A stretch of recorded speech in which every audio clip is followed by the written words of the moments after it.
menafsirkan Al-Quran. Ya. Nabi itu mengingatkan, "Mamfassar Al-Qur'ana bi ra'yi falyatabawwa maq'adahu minan nar."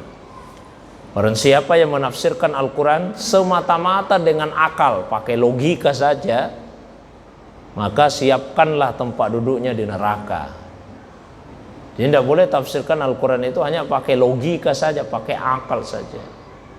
Ada seperangkat ilmu yang mesti dimiliki. Kalau tadi dinukil ya perkataan dari Maulana Zakaria Al-Kandari, beliau itu ulama hadis dari India, ya. Maka ada seperangkat ilmu yang mesti dimiliki untuk menafsirkan Al-Quran. Ya tentu yang mendasar misalnya ilmu tentang bahasa Arab, karena Al-Quran itu kan bahasa Arab. Kalau tidak tahu bahasa Arab, bagaimana caranya menafsirkan Al-Quran? Tidak bisa hanya bersandar pada terjemahan, karena terjemahan itu tidak bisa memuat semua makna yang ada pada kata aslinya. Jadi mesti tahu bahasa Arab baru bisa menafsirkan Al-Quran. Tafsirkannya pakai terjemahan saja bahaya. Nah ya, kalau cuma pakai terjemahan Al-Quran, ada beberapa kata diterjemahkan ke bahasa Indonesia, terjemahannya sama, padahal maknanya beda. Nah, contoh misalnya ru'ya dengan ahlam itu diterjemahkan mimpi. Sebetulnya beda. Biasanya kalau digunakan ru'ya itu mimpi yang benar, kalau ahlam mimpi yang tidak benar. Tapi kan tidak tergambar itu di terjemahannya. Sama saja di terjemahannya. Ya, banyak lagi contoh-contoh yang lain yang seperti itu adanya. Jadi tahu tentang bahasa Arab dengan segala cabang-cabangnya itu dalam bahasa Arab. Ya, nahwunya, sharafnya, balaghanya. Ya, nah di Al-Quran juga banyak balaghah Pak itu. Ya. Kemudian setelah itu ya tentu mengetahui tentang hadis, ya, ilmu hadis dong. Untuk apa? Karena orang pertama yang menafsirkan Al-Quran itu Rasulullah. Nah, jadi yang pertama kali menafsirkan Al-Quran itu Rasulullah, orang pertama. Dan Nabi memang diberi kewenangan oleh Allah, litubayyina linnas, agar engkau menjelaskan kepada manusia. Contoh misalnya tafsiran Nabi, beliau menafsirkan ghairil maghdubi alaihim waladdallin.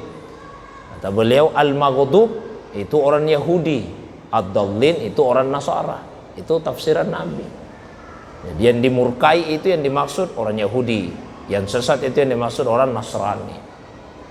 Nah, beliau pernah menyampaikan bahwa sedekat-dekatnya seorang hamba itu kepada Allah kalau dia sujud. Itu sebetulnya tafsir dari firman Allah, wasjud waqtarib, sujud dan mendekatlah.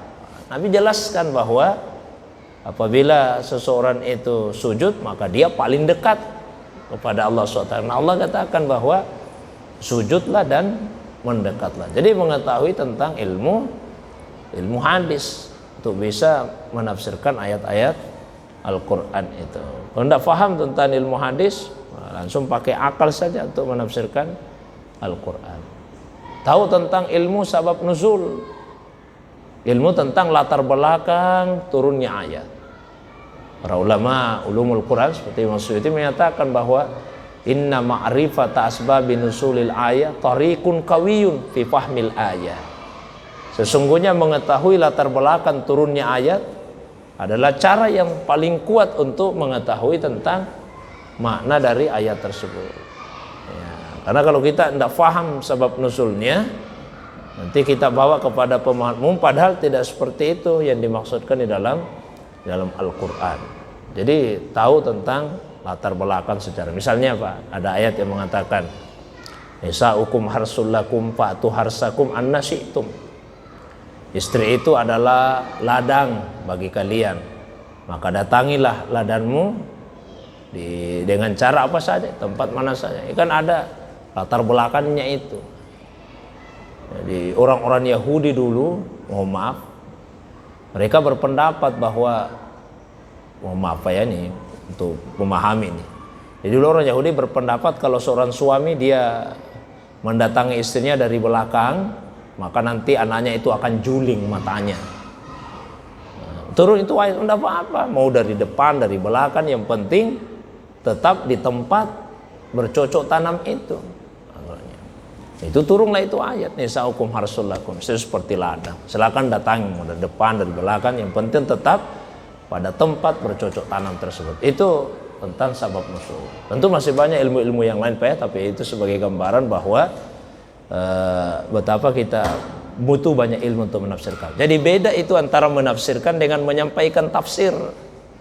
Ya, beda antara menafsirkan dengan menyampaikan tafsir. Yang saya lakukan ini Pak, menyampaikan tafsir dari ulama-ulama kita.